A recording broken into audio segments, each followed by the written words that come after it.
réconciliation. Notre combat dépasse évidemment largement celui des abattoirs rituels dont je veux parler aujourd'hui.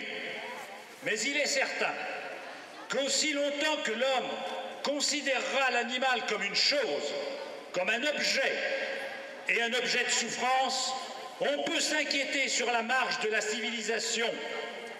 L'homme n'est pas encore hominisé. Il n'a pas atteint ce haut degré de civilisation que nous pourrions espérer aussi longtemps qu'il occasionnera de la souffrance. L'animal n'est pas une chose, ce n'est pas un objet, ce n'est pas une machine. C'est un être sensible et parce qu'il est sensible, il mérite notre respect. Et le fait de ne pas respecter les bêtes, ça apprend à ne pas respecter les hommes. Aussi longtemps que l'homme traitera l'animal comme une chose, il traitera ses semblables comme des bêtes et la civilisation sera en danger. Alors les religions. Parlons de ce fait essentiel qu'est le fait religieux. Il prend dans notre société une importance considérable, beaucoup plus importante qu'il y a une cinquantaine d'années. Pourquoi? Parce que certains hommes s'identifient à travers le fait religieux. Les communautés sont là avec un moyen d'identification. Ça entraîne des crispations.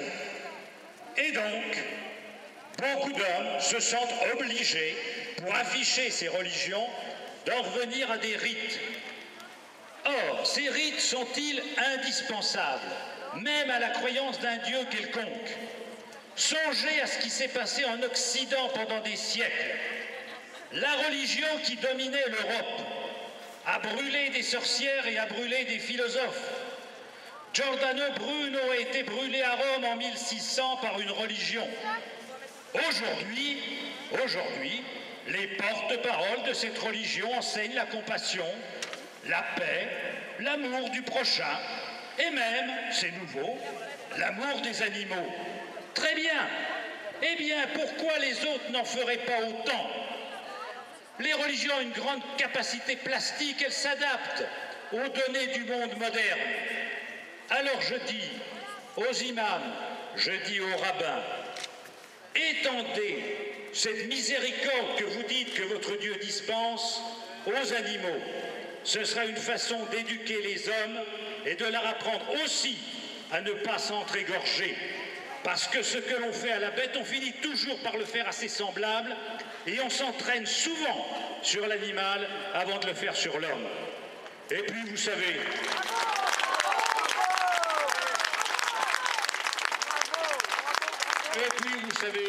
la souffrance ne sert à rien. Je suis convaincu que les dieux, quels qu'ils soient, n'ont pas soif de sang. Les dieux, s'ils existent quelque part, nous disent « Mais faites la paix entre vous et faites la paix avec la terre, faites la paix avec tout ce qui vit. » Pourquoi seraient-ils assoiffés de sang?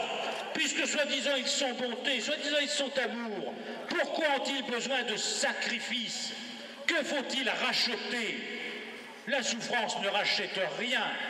Le fait qu'un homme, le fait qu'un animal souffre, n'apporte rien au monde, n'apporte rien à des dieux quels qu'ils soient. Donc, cessons de vénérer le sacrifice et apprenons à tous les hommes le respect de la paix, le respect de l'amour de tout être vivant. C'est le sens de la Convention Vie et Nature.